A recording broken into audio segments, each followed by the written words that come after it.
মেঘলা বিকেলে গ্রামে হাঁটছিলেন একজন বৃদ্ধ কাঠমিস্ত্রি মকবুল। হঠাৎ তার নজর পড়ে একটি জরাজীর্ণ কুঁড়ে ঘরের দিকে। ঘরের সামনে বসে আছে এক বিধবা নারী, জয়নব।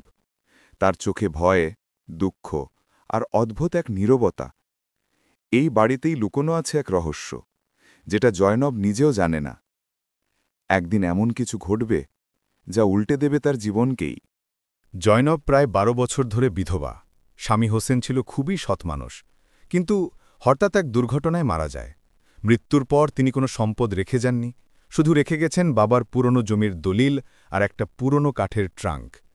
জয়নব প্রতিদিন মানুষের ঘরে ঘরে কাজ করে মাত্র ১৫০-২০০ টাকা আয় করে কোনো মতে মেয়েকে নিয়ে বাঁচে। গ্রামের মানুষ শুধু তার দারিদ্র্য দেখে, কেউ জানে না ওই কুঁড়ে ঘরের মাটির নিচে আছে এমন কিছু যার জন্য একসময় অনেক মানুষ খুন হতে পর্যন্ত প্রস্তুত ছিল। একদিন গ্রামের কিছু ছেলে জয়নাবের ঘরের কাছে খেলা করছিল। তারা দেখে মাটির নিচে ধাতব কিছু ঝলছিয়ে উঠছে। তারা চেঁচিয়ে বলে, এই বাড়ির নিচে নিশ্চয়ই গুপ্তধন আছে। গল্পটা পুরো গ্রামে ছড়িয়ে পড়ে। লোকজন ভাবতে থাকে, হুসেন কি মরার আগে কিছু লুকিয়ে রেখেছিল? কেউ কেউ জয়নাবকে চাপ দিতে শুরু করে, কেউ আবার ভয় দেখায়, এটা আমাদের জমি, আগে আমাদের পূর্বপুরুষের ছিল। জয়নাব সব সহ্য করে, কারণ সে জানে তার কাছে তো কিছুই নেই। একদিন জয়নব দরজার সামনে দাঁড়িয়েছিল। মকবুল নামের বৃদ্ধ কাঠমিস্ত্রি আসল। তিনি বললেন, বৌমা, তোমার স্বামী আমার খুব আপন মানুষ ছিল। তার মৃত্যুর পর এই ঘরটা দেখাশোনা করার কথা আমি দিয়েছিলাম। আজ দেখলাম ঘরটা ভেঙে পড়ছে।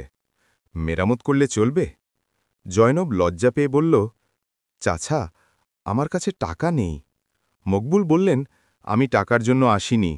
তোমার হোসেন আমাকে একদিন বলেছিল, যদি আমার কিছু হয় জয়নব আর মেয়েটার খেয়াল রাখবেন। এই কথা বলেই তিনি ঘর মেরামত শুরু করেন। মেরামতের সময় মকবুল হঠাৎ ঘরের কোণে থাকা পুরনো কাঠের ট্রাঙ্কটার দিকে তাকিয়ে জিজ্ঞেস করলেন, এটা কি খুলে দেখেছ কখনো? জয়নব বলল, না চাচা, চাবিটা নেই। হোসেন রেখে যাওয়া এই একমাত্র জিনিস, খুলতে মন চায় না। মকবুল ট্রাঙ্কটা তুলে দেখে এটার নিচের কাঠ আলাদা। কাঠের ঘ্রাণে তিনি কিছু চিনতে পারেন। বৌমা, এই ট্রাঙ্কটা সাধারণ না, এটা পুরনো দিনের রাজসূত্র কাঠ। এগুলো সাধারণ জিনিস রাখতে ব্যবহার করা হতো না।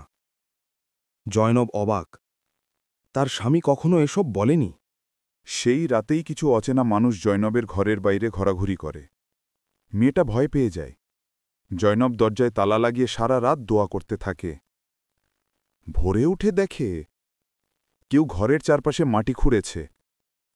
দেখেই বোঝা যায় ওরা কিছু খুঁজছিল। সে মকবুলকে সব খুলে বলে। মকবুল গভীর নিঃশ্বাস নিয়ে বলে, অনেক বছর আগে এই গ্রামের ব্রিটিশ আমলের জমিদারের গুপ্তধন গুম হয়ে যায়। ধারণা করা হয় যাকে রাখা হয়েছিল সে এটা লুকিয়ে ফেলে। হোসেন হয়তো কোনো সূত্র জানত। মকবুল ঠিক করলেন ট্রাঙ্কটা আরও ভালোভাবে দেখা দরকার। তিনি যন্ত্রপাতি নিয়ে ট্রাঙ্কের নিচের অংশ ধীরে ধীরে খুলতে লাগলেন। হঠাৎ ট্রাঙ্কের কাঠের নিচে একটি লোহার পাত পাওয়া গেল। পাতটা তুলতেই দেখা গেল একটা পুরনো চামড়ার ব্যাগ। ব্যাগ খুলতেই জয়নাব চোখে হাত দিয়ে বসে পড়ল। ব্যাগের ভেতরে সোনার গহনা, রূপোর মোহর, ব্রিটিশ আমলে সিল করা বন্ড এবং একটি চিঠি। চিঠিতে লেখা, এই সম্পদের একমাত্র অধিকারী আমার স্ত্রী জয়নব। যে এটা পাবে তাকে বলছি, যদি জয়নব বেঁচে থাকে সব তাকে দিও, যদি না থাকে তার মেয়েকে দিও। লেখাটা হোসেনের হাতের লেখা। মকবুল চাচার চোখেও পানি চলে এলো, কিন্তু তিনি জানতেন এটা সাধারণ গুপ্তধন নয়। এটা গ্রামের অনেক মানুষের নজরে গেলে বিপদ হবে। তিনি বললেন, বৌমা, এই সম্পদ এখনই কাউকে বলবে না। এটা আল্লাহ তোমাকে দিয়েছেন, তুমি নিজের জীবন নতুন করে শুরু করবে। কিন্তু ঠিক তখনই বাড়ির বাইরে লোকজন জড়ো হতে শুরু করল। গুজব ছড়িয়ে গেছে, জয়নব নাকি গুপ্তধন পেয়েছে। গ্রামের কিছু লোভী মানুষ বলল, এই জমি তো আমাদের দাদা পরদাদা ছিল, গুপ্তধন আমাদের। কারো চোখে মানবতা নেই, শুধু লোকেরা ঘর ভাঙার চেষ্টা করল। জয়নব কাঁদতে কাঁদতে মকবুলের সামনে দাঁড়াল। চাচা, এখন আমি কি করব? মকবুল সবার সামনে দাঁড়িয়ে বললেন, এই ঘর, এই জমি, এই ট্রাঙ্ক সব হোসেনের নামে করা সরকারি রেকর্ডে আছে। আমি নিজেই কাগজগুলো রেখে দিয়েছিলাম সংকটের সময়ের জন্য। তিনি পকেট থেকে কাগজ বের করে দেখালেন, স্বামী মারা যাওয়ার আগে সব দলিল জয়নবের নামে করে গিয়েছিল। লোকজন চুপ। মকবুল চাচা আসলে সাধারণ কাঠমিস্ত্রি নন। তিনি হোসেনের সবচেয়ে বিশ্বস্ত বন্ধু ছিলেন এবং গুপ্তধনের ব্যাপারে সব জানতেন। তিনি কথা রাখেন, সব কিছু জয়নবের হাতে তুলে দেন।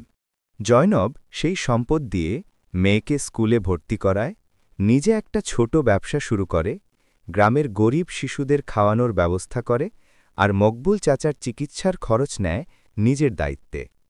জয়নব বলে, এই সম্পদ আমার না, আল্লাহর আমানত। আমি আল্লাহর পথে দান করেই সুখ খুঁজে পেলাম।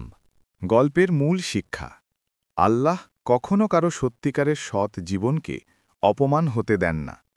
যা তোমার ভাগ্যে আছে একদিন ঠিকই তোমার কাছে পৌঁছে যাবে।